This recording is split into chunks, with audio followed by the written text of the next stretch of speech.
Selamat pagi Bapak Ibu, saudara-saudara yang diberkati oleh Tuhan. Pagi hari ini kita akan mendengarkan kebenaran firman Tuhan, tetapi kita akan memuji Tuhan dan menyembah Tuhan terlebih dahulu. Haleluya. Terima kasih Tuhan, Engkau baik dalam hidup kami Tuhan. Pagi hari ini kita akan menyembah Tuhan, kita mau menyenangkan hati Tuhan. Haleluya, terima kasih Yesus.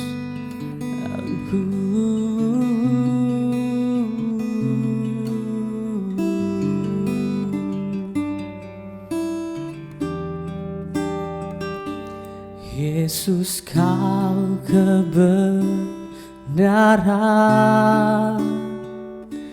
yang menyelamatkanku. Kau memberikanku hidup dan pengharapan.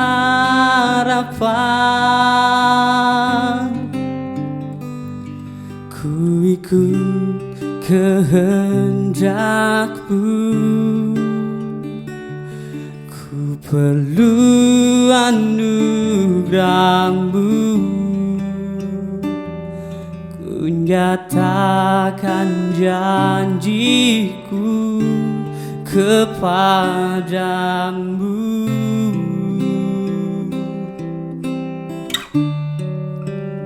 Kalau ku hidup bagi-Mu, hatiku tetap menyembah-Mu. Dunia tak bisa menjauhkanku dari kasih-Mu. Selama ku hidup bagi-Mu, mataku tetap memandang-Mu. Dunia tak bisa menjauhkanku dari kasih-Mu.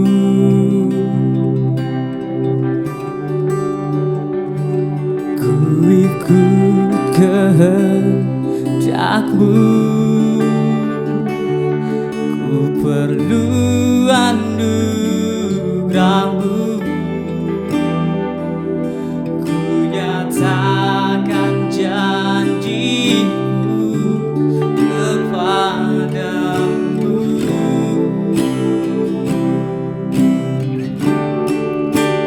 Kalau ku hidup bagi-Mu, hatiku tetap menyembah-Mu. Dunia tak bisa menjauhkanku dari kasih-Mu. Selama ku hidup bagi-Mu, mataku tetap memandang-Mu. Dunia tak bisa menjauhkanku dari kasih-Mu. Dunia tak bisa menjauhkanku dari kasih-Mu. Terima kasih Bapa di sorga, kami bersyukur Bapa yang baik. Buat pagi hari ini kami anak-anak Tuhan, dengan kerinduan hati kami Tuhan, kami mau mendengarkan kebenaran firman Tuhan. Pakai hamba-Mu sehingga hamba-Mu boleh menyampaikan isi hati Tuhan bagi sidang jemaat Tuhan yang ada di tempat ini. Dalam nama Tuhan Yesus Kristus, hamba sudah berdoa dan mengucap syukur, haleluya, amin. Puji Tuhan, apa kabar Bapak Ibu, saudara-saudara yang diberkati oleh Tuhan? Saya yakin kita semuanya dalam berkat Tuhan, dalam penyertaan Tuhan, dan dalam damai sejahtera yang daripada Tuhan kita Yesus Kristus. Puji Tuhan, dan pada pagi hari ini sebagai judul tema renungan kita adalah pentingnya memelihara tanah hati. Jadi Bapak Ibu, saudara-saudara yang diberkati oleh Tuhan, kalau kita berbicara tentang tanah ataupun tentang hati, Semuanya kita sudah tahu ya, apalagi kalau kita tinggal di Indonesia. Pada umumnya Indonesia adalah wilayah pertanian, ada banyak hutan yang tersebar di setiap tempat yang ada di bangsa Indonesia. Dan setiap tempat itu pula dimanapun ada tanaman-tanaman tumbuh-tumbuhan yang subur, tentunya mereka tumbuh di atas tanah. Jadi tanah ini adalah sebuah media yang sangat penting yang akan mempengaruhi pertumbuhan dari setiap tumbuh-tumbuhan yang ada di dalamnya. Jadi kalau tanah tempat tumbuh-tumbuhan itu tumbuh adalah tanah yang subur, ya tentunya tumbuhannya akan bertumbuh dengan baik. Dan juga akan menghasilkan buah atau daun, atau kalau ada kita yang menyukai pepohonan atau bunga-bunga, dia akan bertumbuh dengan sangat subur. Tetapi kalau tanah itu tandus, ya tentunya tanamannya juga akan kering, pertumbuhannya juga terhambat, dan bisa-bisa juga tumbuhnya bisa mati. Begitupun juga dengan hati kita. Hati kita adalah tempat di mana ketika Tuhan berfirman, maka firman itu akan menjadi benih-benih yang ketika hati kita berada pada posisi hati yang subur, nutrisinya cukup untuk memberikan pertumbuhan, maka firman Tuhan yang disampaikan oleh hamba-hambanya akan bertumbuh di dalam hati kita sehingga akan mempengaruhi kehidupan kita. Tetapi sebaliknya kalau hati kita seperti tanah yang tandus, maka sebanyak apapun kebenaran firman Tuhan yang kita dengar atau kita melihat bagaimana kehidupan orang-orang yang melakukan kebenaran firman Tuhan, belum tentu itu bisa bertumbuh dalam kehidupan kita karena hati kita berada pada posisi hati yang kering, tidak subur. Nah, karena itu Bapak Ibu Saudara-saudara yang diberkati oleh Tuhan, kita akan belajar dari jenis-jenis tanah yang terdapat di dalam Alkitab yang tentunya kita belajar dari perumpamaan yang Tuhan Yesus ajarkan kepada murid-muridnya dan juga bagi banyak orang yang mendengarkan kebenaran firman ini. Kita buka di dalam Matius pasal 13 ayat 4-8. Demikianlah firman Tuhan. Pada waktu ia menabur, sebagian benih itu jatuh di pinggir jalan, lalu datanglah burung dan memakannya sampai habis. Sebagian jatuh di tanah yang berbatu-batu, yang tidak banyak tanahnya, lalu benih itu pun segera tumbuh, karena tanahnya tipis. Tetapi sesudah matahari terbit, layulah ia dan menjadi kering karena tidak berakar.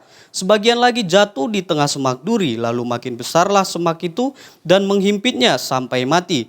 Dan sebagian jatuh di tanah yang baik, lalu berbuah, ada yang 100 kali lipat, ada yang 60 kali lipat, ada yang 30 kali lipat.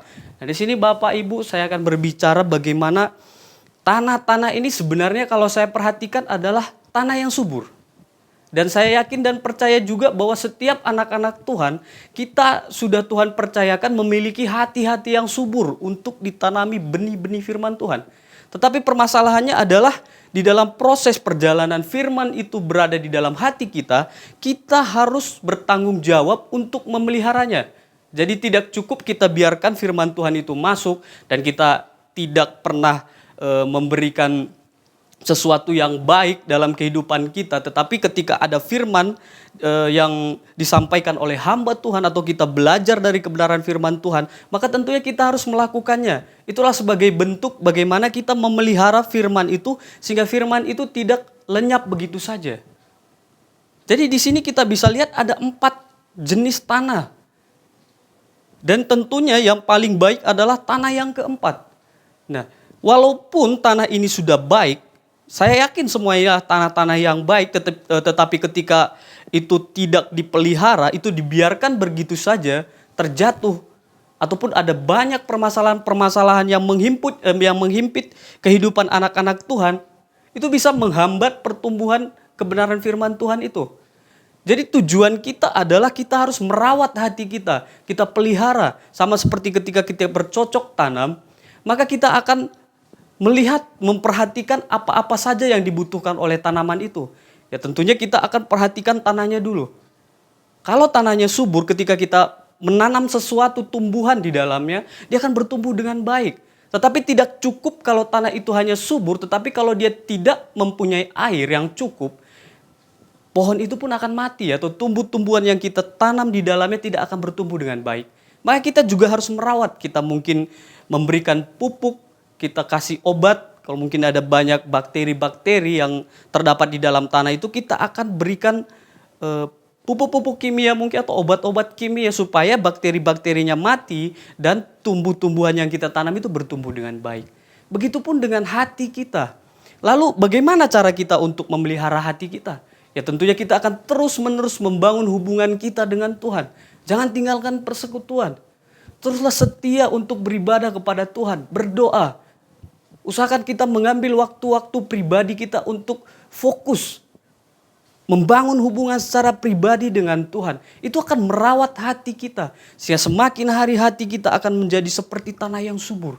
Kebenaran firman Tuhan itu akan bertumbuh dengan baik. Dan kita akan memancarkan kemuliaan Tuhan dalam kehidupan kita. Saya bisa membayangkan bagaimana ketika seorang petani dia menanam sebuah tanaman di perkebunannya. Lalu ketika tanah itu subur, dirawat dengan baik, lalu menghasilkan apa yang dia inginkan, dia bertumbuh dengan subur, dia pasti sangat bersuka cita.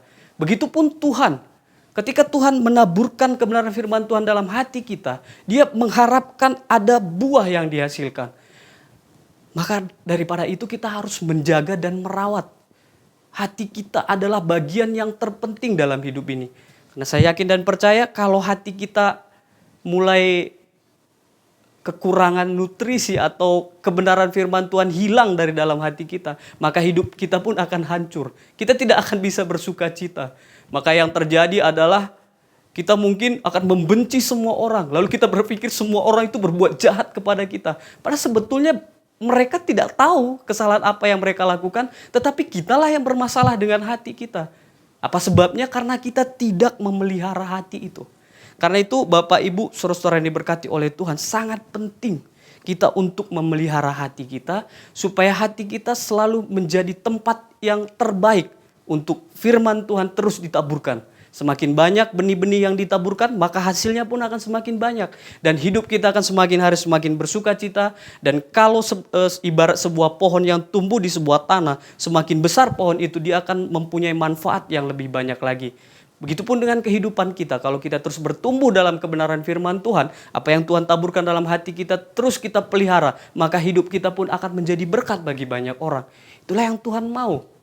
Dan ketika kita hidup terus memelihara hati kita, saya yakin dan percaya, seberat apapun persoalan yang kita hadapi, ketika dari dalam hati kita ada kekuatan, karena ada kebenaran firman Tuhan di dalamnya, kita pasti akan kuat.